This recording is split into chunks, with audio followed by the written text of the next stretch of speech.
Oh, it's such a shock. All right, great show, Tucker. Good to see you as always. See you. Welcome to Hannity. All right, we start with a Fox News alert. We have huge news all over the place tonight. Breaking news as we speak, including Lara Logan's powerful rebuke of the media, a risk that may cost her a future.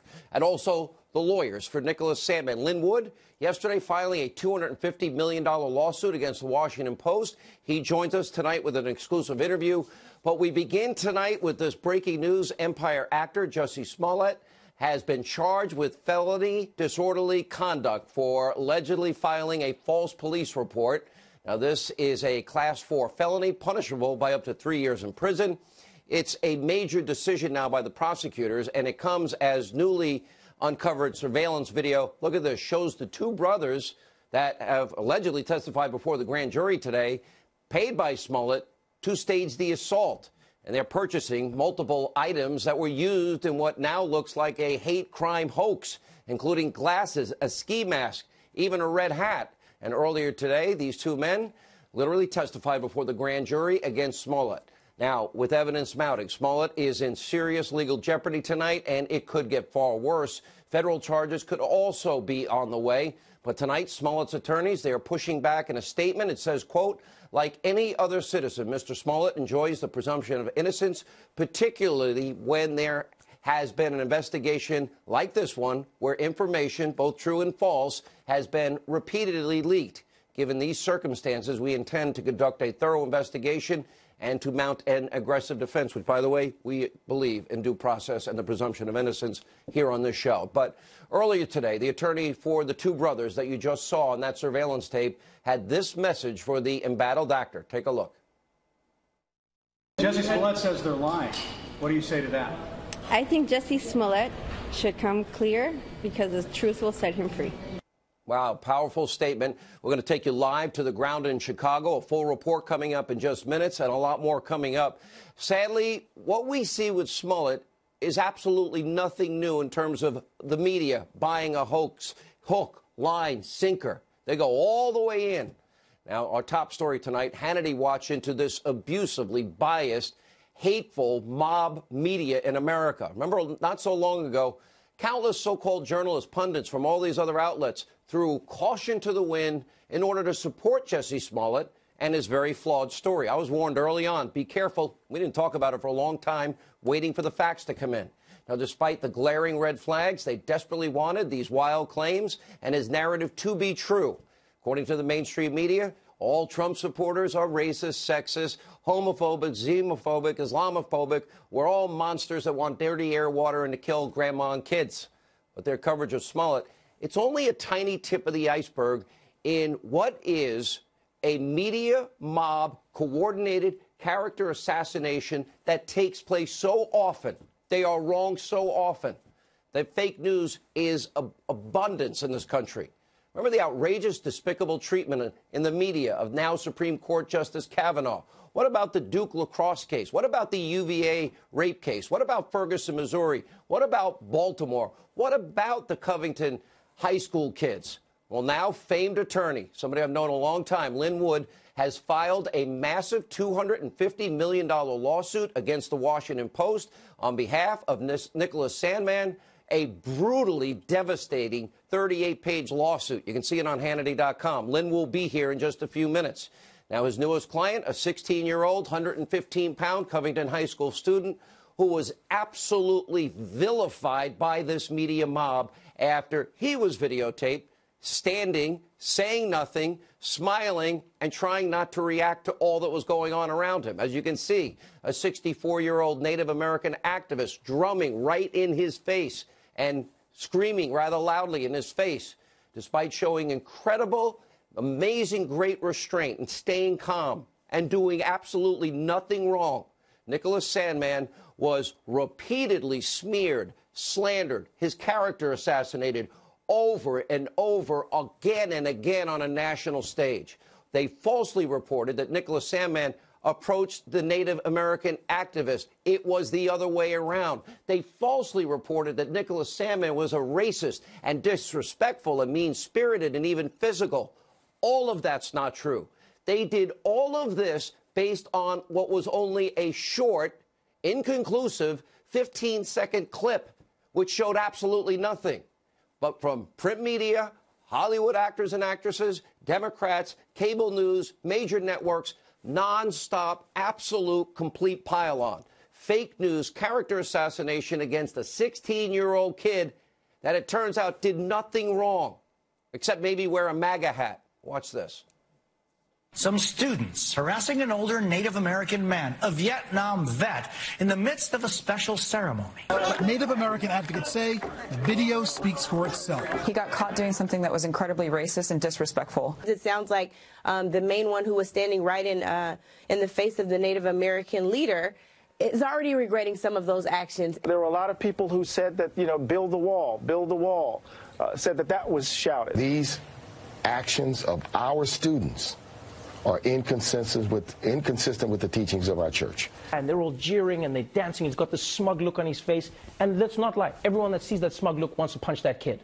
That young man there does not look like someone who is appreciative and considerate of this culture and this chant going on. I blame that kid. What a little smirk face. And while the media mob was besmirching the character of this young Covington High School student, they essentially ignored the group of black Hebrew Israelites. We have it on tape. They could have found it in 5 minutes, that were shouting at the kids vile, racist, homophobic comments at Sandmann and his classmates. Nicholas Sandmann never responded under the most difficult circumstances. The only thing he responded was to encourage his fellow classmate not to respond. Watch and listen. This is the religion of America. Let's make America great again. A bunch of child molesters. That's right. Just like your damn Donald Trump. Look at all these dusty crackers with that racist garbage on. Look at these dirty crackers. Wow. All the media had to do was a little bit of work, ask a few questions. They had easy access to this tape. But the media mob, they chose to rush to judgment, deny due process, guilt by accusation, and vilify and destroy the reputation of a 16-year-old kid and others. After all, he was wearing a red "Let's Make America Great Again" hat and attending, he's pro-life, a March for Life rally, which, according to so many in the media, that's a vile, bigoted act. Watch this. It has become an invitation for confrontation. Some have even referred to the hat as a modern-day version of the Confederate battle flag. The hat, in some ways, represents, for many of us, a kind of racial animus. The MAGA hat carries a certain connotation that provokes a conditioned reaction from many people, especially for marginalized people. Just think about the symbol of that red hat. When I see the Make America Great Again hat now, Chris, I am triggered. Nicholas Sandmann's public persecution was widespread, all on various, almost all liberal media outlets. But the Washington Post, they were one of the ones that led the way. And Sandmann's suit affirms that. Listen to this, a 38-page brutal takedown. The Post bullied an innocent child with an absolute disregard for the pain and destruction these attacks would cause to his life. And, quote, the Post wanted to lead the charge against this child because he was nothing but a pawn in a political war against their political adversary. Harvard law professor Alan Dershowitz believes, and I agree with him, this is a very reasonable case with a really good chance of coming out in favor of Nicholas Sandmann against the Post, by the way, and I'd predict others. There is a ton of precedence in this. What we see with Sandmann is nothing new. You know, I met Lynn Wood, who's going to join us in a minute, in 1996. Before the year I started here at the Fox News Channel, I started in October of 96 after the Olympics was in Atlanta. He was representing Richard Jewell. 1996, in the immediate aftermath of the Olympic bombing, Richard Jewell was heralded and considered a hero after he spotted a suspicious bag. He pushed people away from the scene. He literally single-handedly saved countless lives in the process. But then the Atlanta Journal-Constitution, they pointed the finger at Richard Jewell, writing that hero guard may have planted the bomb. The media mob all piled on in that case, too. Why? Because they said he fit the vision or the profile of a lone bomber, single white man and he lived with his mother. I happened to be on the air at that time in Atlanta. I found out later, I didn't know it at the time, Richard Jewell was actually listening to my radio show. He told me later I was the only person that didn't rush to judgment because I thought it was ridiculous. Well, just because he lives with his mother doesn't make him out to be a terrorist. I learned a valuable lesson. It has served me so well ever since. In the end, it turned out the media mob was dead wrong. I was right. Jewell was innocent, and he was a hero. Linwood likely made him a very rich man. I haven't seen the settlements. Sadly, to this day, I believe that Richard died. He died at the age of 44 from a heart attack. I guarantee you, they say stress contributes to heart attacks. I strongly believe in my heart, no medical assessment, that this so devastated Richard Jewell that it probably increased his stress load, which led to an early death. Now, we cover every controversial case. That lesson taught me not to rush to judgment in the Duke lacrosse case, the UVA rape case, Ferguson, Baltimore, Trayvon, and George Zimmerman, even the Russia collusion hoax. The media goes in their direction. They're being proven wrong. The Cambridge police acted stupidly. Even vetting Obama, who the media mob loved and refused to do. I did what they would not do. Time after time, this mob gets it wrong again and again. And the media and their friends on the left are always happy to smear, slander, besmirch anyone and everyone as long as it fits into their divisive political narrative. Now, this has been the case for decades, but it's never been this bad. In the era of Trump, it has become obvious more than ever. Let's take a look. Is this president trying to impersonate Hugo Chavez, Recep Tayyip Erdogan, Vladimir Putin? He's not of sound mind. That's somebody that clinically you look at and say, there's something wrong there. Donald Trump, again, being a schmuck. We can surely say his words have absolutely emboldened white supremacists. He has given oxygen to racists. I think you're elevating Trump to evil, whereas having raised 3 kids, I just think he's a giant toddler. Is it possible that she's not concerned with his mistresses because she was one of them? Is that possible? We can no longer say Trump's the bad guy. If you vote for Trump, you're the bad guy. Every second, every minute, every hour of every day, of every week, of every month, of every year since Trump's been president. By the way, former CBS journalist, great journalist, incredible bravery, Lara Logan summed it up perfectly. Take a look. The media everywhere is mostly liberal, not just in the U.S. But in this country, 85% of journalists are registered Democrats. So that's just a fact, right? No one's registering Democrat when they're rarely a Republican. So the facts are on the side of what you just stated. Most journalists are left or liberal or Democrat or whatever word you want to give it. I always joke that the other 14% were too lazy to register. And there's maybe 1% that's on the right. Yeah. Now, Lara went on to say she's probably committing professional suicide with that admission. By the way, she will join us in this show tonight.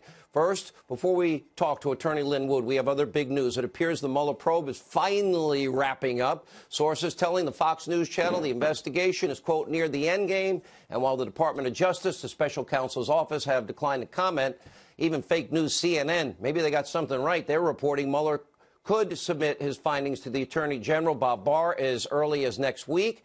Earlier today, the president had a lot to say about the release of the report, saying that it is all in the hands of his new Attorney General, not him. And Justice Department rules say he decides. And according to special counsel regulations, Mueller will provide a confidential report to the Attorney General, Bob Barr, explaining the decisions reached by the special counsel. Next, the Attorney General will notify the chairs and ranking members of the House and Senate Judiciary Committees, quote, upon the conclusion of the special counsel's investigation. It is totally in the hands of the Attorney General and his alone to decide what, if any, details can be released in compliance with the law. He can control the timing of that notification over, quote, legitimate investigative or privacy concerns. Now, also remember, these regulations, they were presented to Congress, 2 decades ago by Democrats. Janet Reno, the AG, Deputy AG, Eric Holder. That was after the Starr investigation. They were designed to make the special counsel more accountable to the public. But now, ironically, these same people who are outraged at Starr's authority and the release of that report are the same ones wanting to give Mueller free rein over President Trump. By the way, next week the president and we will be with him. We'll have an interview with him in Vietnam, an important summit about the denuclearization of the Korean Peninsula with Kim Jong-un. Would it not be wholly inappropriate to actually release the findings when the president's out of the country participating in these high-stakes negotiations on such an important topic? Well, we also know, and I've always suspected, maybe I'll be proven wrong, Mueller's team of Democrats would love to undermine the president in any way they can. We'll have more on this later in the show. Also, huge breaking developing news by Sarah Carter and John Solomon. But first, joining us now with more on this lawsuit and what is a media mob. I got to know him in 1996, one of the most tenacious attorneys in the country. If he sent me a letter of cease and desist, I'd beg for an apology. Lynn Wood is with us. Lynn, good to see you. Good to talk to you, Sean. Thanks for having me on. I meant what I said about Richard Jewell. I learned a lot. It has served me well. Well, let me say this to you. Richard Jewell always appreciated what you did for him, Sean. When the mob went after Richard, you were the sole voice in the media that urged caution and said, stop, investigate, get the facts, get it right. Nobody else did that. I look at Nicholas And Richard was always grateful to you for doing it. I think the stress killed him. I think it so upset him. I look at Nicholas. I know it did. Sandman, and I know now, we now know the story. This kid, you couldn't teach somebody to act more perfectly than he did under the circumstances, and it would have taken all of 7 seconds to get the truth out. Your reaction? Well, let me tell you what the Washington Post did to Nicholas and other members of the mainstream media. You have the era of the social media now, Twitter, Facebook. Thank goodness that didn't exist back in 1996 when Richard Jewell was under attack. So this video goes viral, the mob attacks, and you would expect that the mainstream media would be responsible enough to pause, recognize they're dealing with a student, investigate, and make sure that they have the facts accurate, that the story that they tell is accurate. But they didn't pause when it came to Nicholas because they wanted to rush out and they wanted to jump into the mob, give the mob a megaphone so that they could attack this boy because he was white, he was Catholic, and he was wearing a Make America Great Again cap. If Nicholas had not purchased that souvenir cap that day at the mall, if he was not wearing it, none of us would know who Nicholas Sandman is. He would still be living his life privately, going to school without worrying about how his school and his classmates and the world feel about him. Here's a 16-year-old kid, Sean. It's tough being 16. Think about what this young boy is having to deal with at age 16 when the entire world saw him the way the media portrayed him as literally the face of evil. It is inexcusable, reprehensible conduct by the media. And the Washington Post led the way.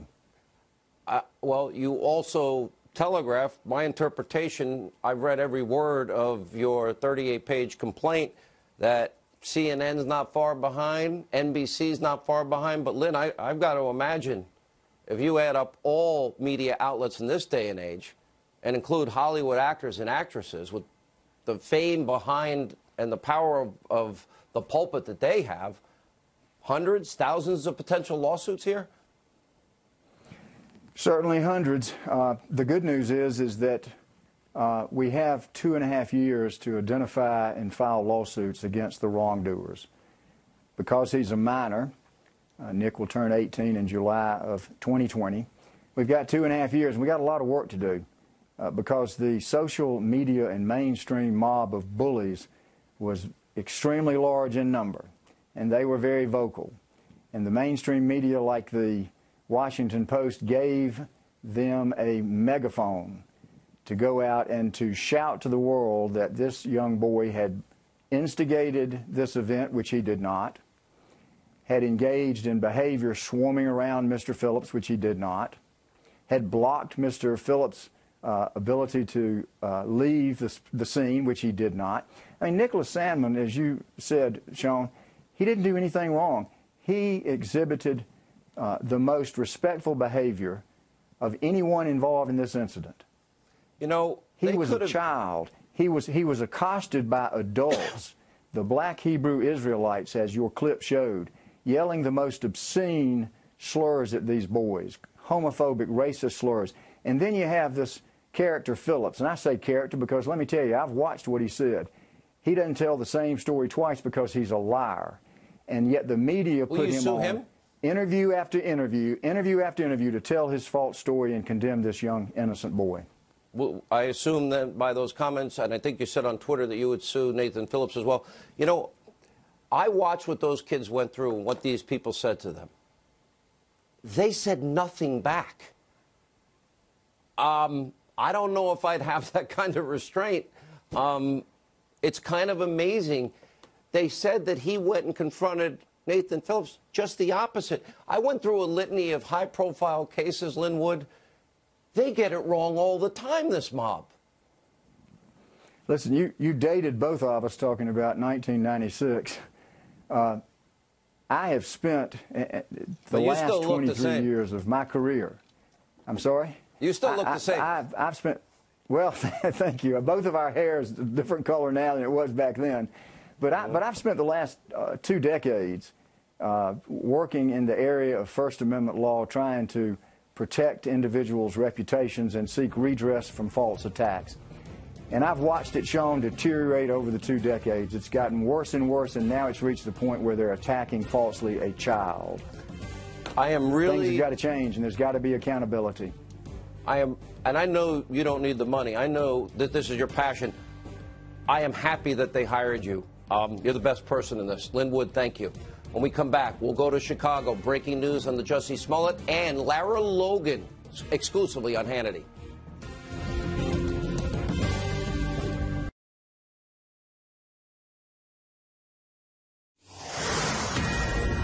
Another breaking news tonight, Fox News alert, huge breaking news tonight in the Jussie Smollett case. Prosecutors are now charging the Empire actor with felony disorderly conduct for filing a false police report. And look at this headline from tomorrow's New York Post. Brutal. Joining us now with reaction is trial attorney Rebecca Rose Woodland and Fox News contributor, well, I think we're going to get to in a second, Dan Bongino is with us. Rose, let me start. You know, I read this off the top of my head. Felony disorderly conduct. Now, I know that's legal speak in this case for filing a false police report, but we now know we have the videotape of the 2 people that say he paid them money buying the very items that were used in the attack, and those 2 people went before a grand jury today before these charges were filed. I mean, we do have a grand jury indicting. In Illinois, that's required for any case that there will be possible prison term. Here, he's facing 1 to 3 years. But his attorneys have issued a statement, and I think it is important to say he does have a presumption of innocence, Absolutely. as does everyone else. Possibly these 2 concocted the whole scheme and claim he did, but maybe they were the ones that did it. I'm not saying that. Based on what we have so far, that's not looking good for Smollett, but there is always a possibility that he is innocent. So I think we should take a step back. Let's see how the case proceeds. It doesn't look good for him, I'll tell you that. Dan, we'll get to you in a second. First, joining us from Chicago is Rafer Weigel. I fired him last night, but, you know, apparently you're taking heat for doing a news report on my show in Chicago. Gee, I'm sorry. But you've been great on this story. No, I really appreciate you having me on. Thank you, Sean. I'm grateful to be coming back on. And I do apologize for mispronouncing your name, but I think I'm just going to do it on purpose from now on. But go ahead. No, I mean, listen, it was good TV, but no, as you said, Sean, this does not look good for Jussie Smollett. Chicago police are essentially now accusing him publicly of making the entire thing up, and it looks like we can now start to use the word that police asked us not to use before, and that being hoax. Smollett's legal team and prosecutors met today for several hours at the Cook County Courthouse trying to work out some kind of an agreement. No agreement was reached, and therefore prosecutors put the grand jury in play. The two brothers, Abel and Ola Osendero, testified before that grand jury for 2.5 hours. Their attorney telling me no plea deal was reached. They were not granted immunity because they did nothing wrong. Meanwhile, the evidence seems to mount that these two brothers did stage this event. We got surveillance video, Fox 32 obtaining surveillance video from a beauty supply store showing these two men walking into this store buying a red hat, ski masks, and the date of this video was January 28th. That is the day before the incident is reported. So the brothers are cooperating with police, saying Smollett put them up to it. Smollett says that they're the ones lying. The brothers' attorney says Smollett's the one not telling the truth. Take a listen. Jesse Smollett says they're lying. What do you say to that? I think Jesse Smollett should come clear because the truth will set him free. And that was me asking her that question. Let's give the statement from Jesse Smollett's legal team, which we got about an hour ago. Like any other citizen, Mr. Smollett enjoys the presumption of innocence, particularly when there has been an investigation like this, one where information, both true and false, has been repeatedly leaked. Given these circumstances, we intend to conduct a thorough investigation and to mount an aggressive defense. As your other guest said, a Class 4 felony, that could be 1 to 3 years in prison. Jesse Smollett is due in bond court tomorrow at 1:30. The question is, will he show up? If he doesn't, there will be a warrant issued for his arrest. Sean? All right, Rafer Weigel reporting in Chicago tonight. Thank you for that report. We bring back in Rebecca Rose Woodland and Dan Bongino. This is really sounding more and more if the testimony is true. I do want to give due process, but it's not looking good, Dan Bongino. Is this a hate crime hoax in the making? And consider all the examples I mentioned with Lynn Wood. The media, it sounds similar. They want to believe the worst about Donald Trump and his supporters. Yeah, I mean, the list of hate crime hoaxes goes on and on. That doesn't mean racism and hate crimes don't exist. It just means the ones that have garnered significant media attention over the last years, large swaths of them happen to be hoaxes. I mean, that's just a fact, Sean. And listen, I agree with your guest and you. Due process, of course. I mean, this is probably the only network that actually covered this case fairly from the start and didn't jump the gun. But remember, Sean, due process doesn't mean we can't think about this critically like reasonable human beings. And that's what I think you, I, and a lot of other people did from the start when there were questions, fair questions to ask. Sean, I was a street cop in the 7-5 precinct in East New York, Brooklyn. I used to walk a post at from 6 o'clock at night to 2 o'clock in the morning. You see a couple of guys on a relatively empty street in an industrial area at 2 o'clock in the morning with bleach and a noose, wearing MAGA hats with no one else around. It may not be reasonable suspicion to pull them over, but it's probably worth giving them an extra look. Nobody thought this was unusual, this story, that some people just were carrying around bleach in the middle of the night to randomly attack an actor. And in this show, it just... In a 4-degree weather minor and a amount storm. of critical thinking would have... You know, I did what I did. Red flags should have went off everywhere. You know, Rebecca, I did what I did in the Zimmerman Trayvon case. I actually went there and talked to the people. In the Duke Lacrosse case, I talked to some of the parents and some of the kids. When the rest of the mob rushed to judgment, they're wrong so often. Now, when do they start getting held accountable? Because you look at the Smollett case, you look at these Covington kids and Nicholas Sandmann, there's a lot of similarities here. A lot of similarities, Sean. I remember I was here for the Duke case with you. I was here for Trayvon Martin with you. You were on the right side with me. That's right. And what's unfortunate here is if Jesse did this, why? Why are you playing into such hate, such negativity, when there's such an opportunity now to bring people together? But but the media has a narrative. And the reason the media jumps and they don't look, like, it would have taken them 6 seconds to find out the truth in the Nicholas Sandmann case. Oh, I know. Not even a phone call did these people make. They're going to lose. Lynn Wood is going to destroy every one of these big media outlets. I guarantee it. It's a slam dunk, and they will all pay. Sure. And in this situation, we should have that again. I mean, there is no reason why everyone has to jump to judgment with the MAGA hat. It is ridiculous. 15 last seconds. Dan. Sean, listen, you asked who's going to hold the media accountable. It's already happening. The court of public opinion is all that matters, and very few people trust the media anymore like they used to 50 or 60 years ago. Thank you both. When we come back, huge breaking news on the deep state. Get this.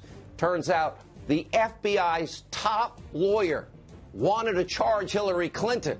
Sarah Carter, John Solomon have the latest. And also later tonight, former CBS reporter Lara Logan risking her career exposing media bias. That's straight ahead.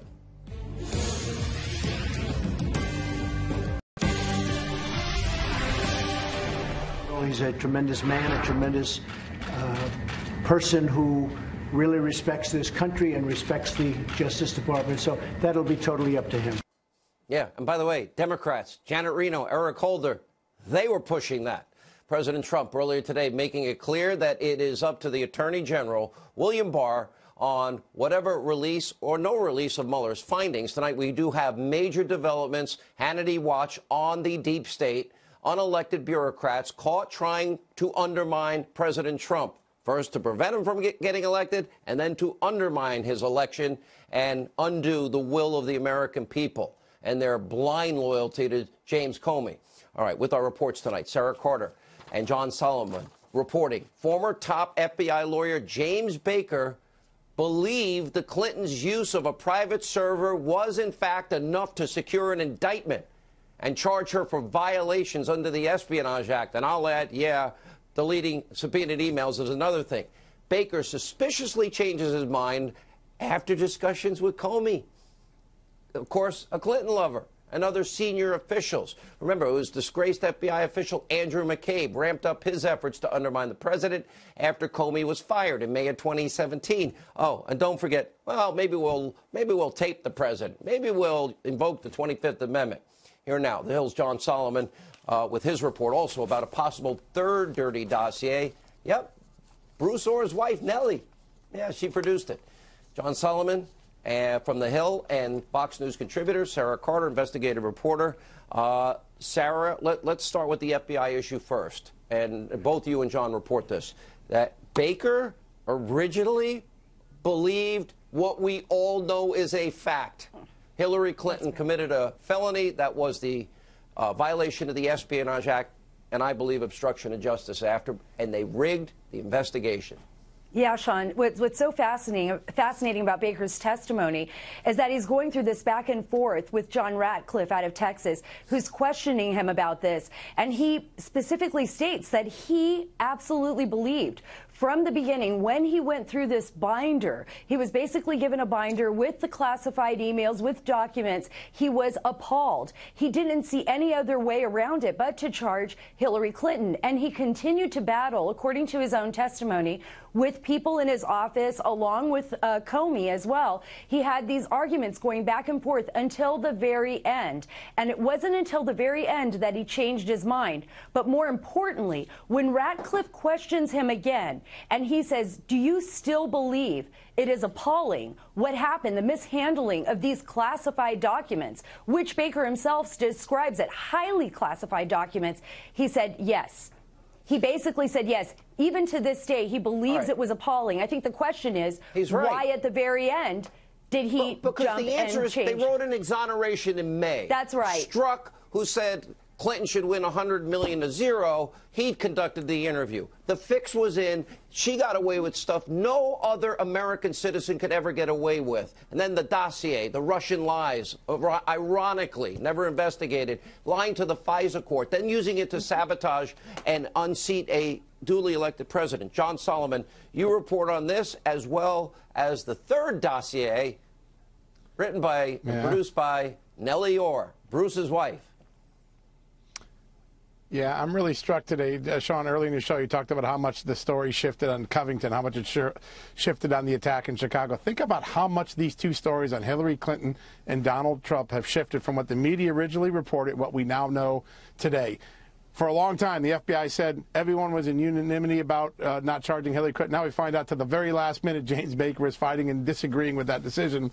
And when we started, we were told that the Trump investigation had to be open because there was actionable foreign intelligence suggesting he was compromised. Now we know that intelligence was nothing more than Christopher Steele and Sidney Blumenthal. And now the wife of Bruce Orr, Nellie Orr. After learning what Christopher Steele sent to the FBI, I report that Bruce Orr told the Congress his wife put her own dossier together, put it on a memory stick, gave it to him, and he routed it to the FBI, despite the fact that there are conflict of interest rules that say justice officials should never get involved in cases where their spouse has a financial interest.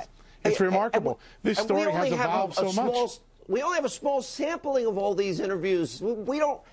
There's so much information. Do you both agree with me? Exit question.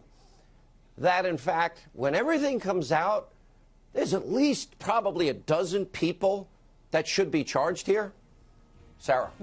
Yes, absolutely, if not more. If not more, how many more? Yeah, I would say definitely between 12 and 20. And John? Yep, the House Republicans who did all these interviews, they're preparing criminal referrals right now. I'm told at least 9 they're going to make right off the bat. All right. Yeah. Real quick, John, you have sources in the special counsel's office. What are you hearing about what will be in this report supposedly released next week? Real quick. I think the end is near, and I think there will be no charges against the president recommended. No Russia collusion. 2 years. Wow. Of media lies, the mob mentality. You guys have been phenomenal. We started 2 years ago this March, both of you breaking open the story. You both deserve credit. All right, our next guest, stay tuned, caused quite a stir. Former CBS 60 Minutes reporter Lara Logan is here to explain just how the anti-Trump mainstream media truly is, even risking her total career in doing so. Next.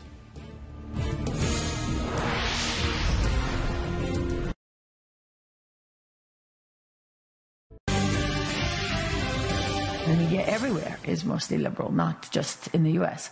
But in this country, 85% of journalists are registered Democrats. So that's just a fact. We have few conventions, if you like, because they're not really rules, but that you need at least 2 first-hand sources for something, right? Those things help keep you, keep your work to a certain standard. Those are